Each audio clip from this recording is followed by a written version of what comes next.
So continuing with eating disorders, speaking of continuing, I think of eating disorders on a continuum.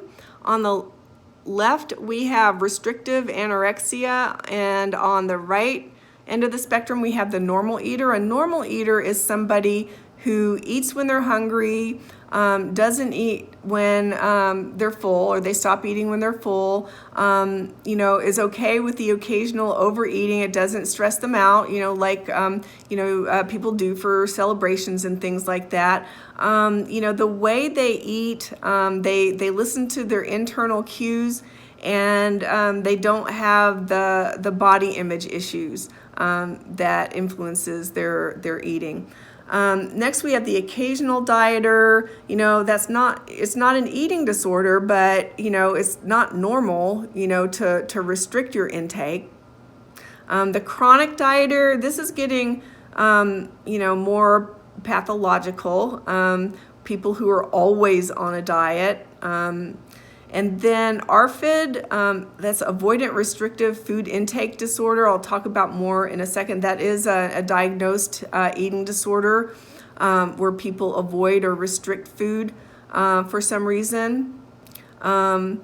OSFED, we used to call that EDNOS, eating disorder not otherwise specified. That's someone who has disordered eating, but it doesn't fully meet the criteria of the traditional eating disorders, binge eating disorder, bulimia, anorexia. So then you have binge eating disorder, bulimia, the bulimic anorexic, who shows characteristics of both bulimia and anorexia, and the restrictive anorexic.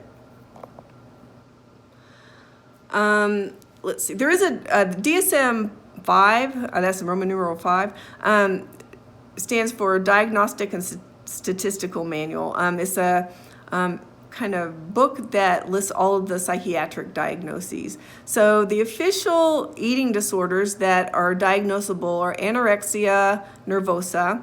Anorexia just by itself means lack of appetite. The nervosa, which is sometimes implied, means that it's the eating disorder. Bulimia nervosa, ARFID, other specified feeding or eating disorder, OSFED, which I can never remember that because I was trained that it was EDNOS, and then binge eating disorder. So the prevalence of eating disorder, about 30 million Americans at some point in their life have had at least some degree of disordered eating.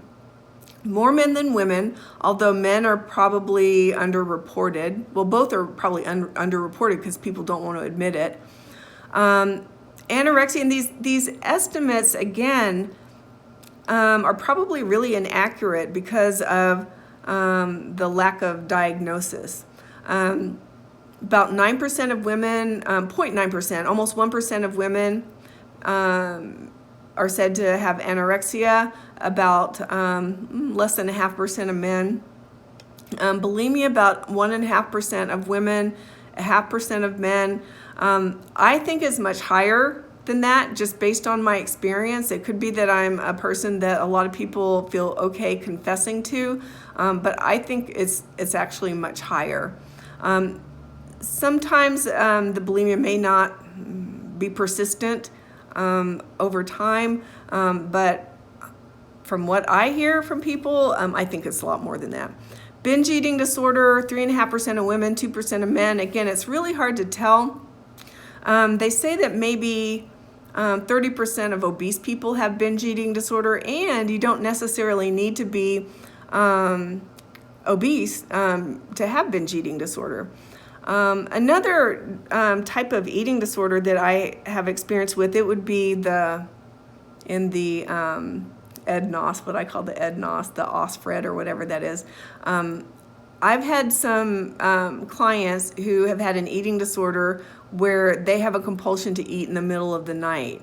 Like they will get up from bed and binge in the middle of the night, to the point where one of them told me, she had her parents put a lock on her bedroom door so she wouldn't do it. So more stats, over 30% of Division I collegiate athletes have attitudes and symptoms that place them at risk for anorexia. And this is what alarms me. 18 to 17% of college students have eating disorders. It's increasing in women over 50. If you remember, well, I don't know if you remember the show, Desperate Housewives. They were all middle-aged women who were thin and beautiful, and they think that because there's increasing pressure on older women to be youthful and beautiful, that there's an increasing prevalence of eating disorders in women over 50. Also, with that, natural tendency to gain weight at menopause causes some body image disturbances that I've witnessed in a lot of people around my age. The LGBTQ group is an at-risk group, and eating disorders are found across all ethnicities. We used to think of it as a wealthy white female type of thing, but we find it everywhere now. Okay, so I'm going to stop this right here, and then I'm going to go in the next clip, I'm going to go into the different types of eating disorders more specifically.